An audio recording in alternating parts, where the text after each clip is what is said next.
Oke, selamat pagi untuk teman-teman aku. Pada materi kali ini kita akan coba untuk membahas kelanjutan dari komunikasi data. Dan pada kesempatan kali ini kita membahas untuk yang media penyalur data. Anak-anak sekalian, kalau kita lihat dari jenjang kompetensi untuk analisis data ini ataupun media data ini ada berbagai macam, tetapi kita coba untuk melihat dari satu sisi, yaitu pada gelombang radio. Prasyaratnya bagaimana tersebut dalam tahapan atau sistematika dari kompetensi, tetapi ini tidak kita bahas detail. Kita berada pada kompetensi yang ada untuk di media komunikasi. Tujuan dari mempelajari untuk materi ini adalah bahwa nantinya masing-masing dari Anda dapat melakukan identifikasi dari gelombang radio sebagai media penyalur data dan juga identifikasi dari gelombang-gelombang elektromagnetik. Skenarionya tidak, kemudian materinya nanti pada besaran-besaran utama gelombang sinusoidal, kemudian spektrum gelombang elektromagnetik dan modulasi. Oke, kita mulai dari besaran gelombang sinusoidal atau kita sering mengartikan gelombang sinus. Yang kita sering dengar ada istilah amplitudo dan frekuensi. Satu gelombang itu ada satu siklus antara amplitudo dan frekuensi. Kalau amplitudo itu terkait dengan tinggi gelombang, kemudian frekuensi itu kerapatan gelombang. Nah, 3 parameter kunci pada gelombang itu ada amplitudo, frekuensi, dan fase. Masing-masing untuk deskripsinya sudah kita jelaskan di depan. Amplitudo itu adalah tinggi gelombang, frekuensi itu kerapatan, fase itu adalah satuan waktu dalam satu gelombang.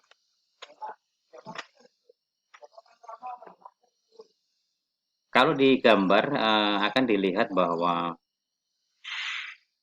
satu siklus itu ada satu lembah, kemudian satu bukit, artinya ada satu lengkungan, itu satu siklus. Kemudian kalau dua siklus sebagaimana tertera pada presentasi, kemudian untuk 3 siklus. Nah, kemudian untuk siklus-siklus berikutnya tentu menyesuaikan dari panjangnya. Semakin banyak siklus, tentu semakin banyak satu rapatan gelombang yang kita bentuk. Anak-anakku sekalian, kemudian kita berbicara tentang gelombang, itu tentu ada spektrum. Spektrum itu adalah rentang panjang dari suatu gelombang. Spektrum gelombang ini lebih tertuju kepada frekuensinya. Jadi kerapatan frekuensi, kerapatan gelombang yang kita namakan frekuensi, itu sangat berpengaruh kepada spektrum gelombang. Dan nantinya frekuensi ini akan berbeda-beda tergantung dari kemanfaatannya atau gelombang itu akan dimanfaatkan untuk apa. Oke, kita mulai dari bahasan terkait dengan gelombang radio. Gelombang radio ini kalau dalam deskripsinya, dia mempunyai panjang gelombang 10 minus 3. Sementara frekuensinya 10 pangkat 4. Gelombang radio ini adalah gelombang yang sering sekali kita pakai, karena gelombang ini adalah gelombang yang cukup banyak kita manfaatkan dalam media komunikasi data. Gelombang ini terbentuk dari satu rangkaian osilator yang kita kenal, ada R resistor, ada L induktor, dan ada kapasitor atau RLC. Gelombang ini sangat kita rasakan manfaatnya, yaitu ketika kita menggunakan teknologi ataupun media radio sebagai komunikasi untuk searah, kemudian televisi untuk komunikasi dua arah, dan telepon untuk komunikasi dua arah juga.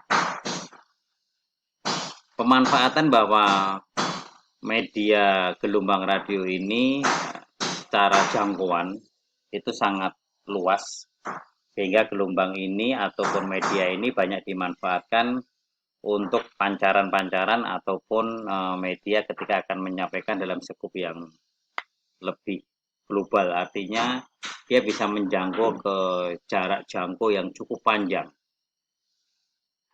Dan kita bisa lihat bahwa seperti radio ataupun televisi ini mempunyai jarak rentang siaran ataupun cover area yang sangat luas.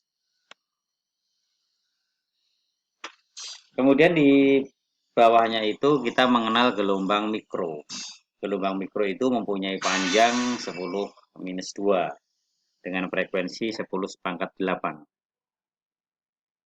Gelombang ini erat ataupun sering kita dengar itu sebagai satu penghantar panas, sehingga kita kenal ada namanya microwave. Jadi gelombang ini memancarkan panas yang kemudian bisa dimanfaatkan untuk satu peralatan pemanasan ataupun yang menimbulkan efek panas. Selain untuk panas, gelombang mikro ini juga dipakai untuk radar. Artinya sistem untuk komunikasi radar itu menggunakan salah satunya menggunakan gelombang mikro sebagai jarak ataupun penghantarnya. Kemudian berikutnya media yang sering kita pakai untuk komunikasi ataupun media sebagai hantaran daripada data itu kita kenal namanya gelombang infrared atau inframerah. Gelombang ini mempunyai panjang sekitar 10⁻⁻5 dengan frekuensi sekitar 10⁻12 Hz. Gelombang ini cukup banyak kita pakai bahkan di pemanfaatan harian kita, seperti kita menggunakan remote TV, kemudian remote dari elektronik, kemudian juga di alat-alat kesehatan itu juga menggunakan gelombang infrared. Di dunia kesehatan kita kenal ketika di fisioterapi ada satu peralatan yang bisa memancarkan panas untuk menstimulus panas di tubuh yang menggunakan gelombang infrared. Termasuk ketika kita menggunakan media mouse kita, ada yang menggunakan penghantaran daripada infrared. Termasuk ketika di dunia militer ada satu pancaran yang kita gunakan untuk kacamata dengan infrared yang dia bisa menembus kepada satu medan yang cukup gelap.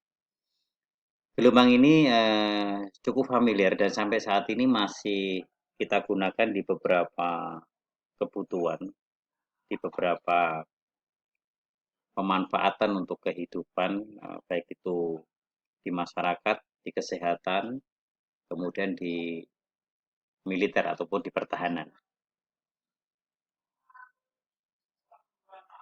Kemudian gelombang berikutnya sebenarnya bernama gelombang cahaya tampak. Tapi gelombang ini tidak terlalu familiar untuk digunakan dalam kehidupan sehari-hari. Karena gelombang ini bersifat khusus.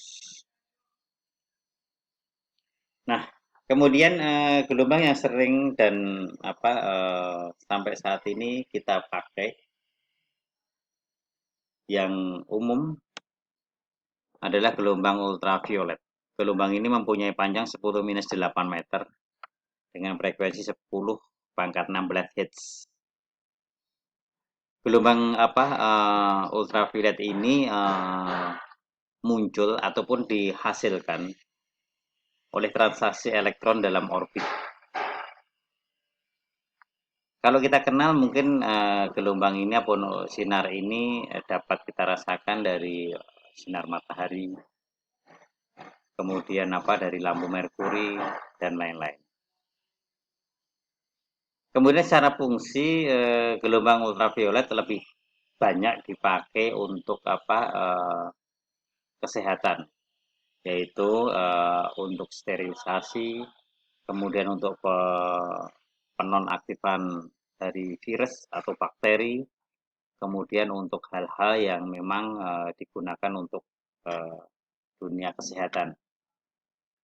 Karena gelombang ini mempunyai efek, yaitu bahwa gelombang ini tidak boleh ditangkap langsung oleh mata, sehingga gelombang ini tidak bisa dan belum dimanfaatkan untuk penggunaan keseharian.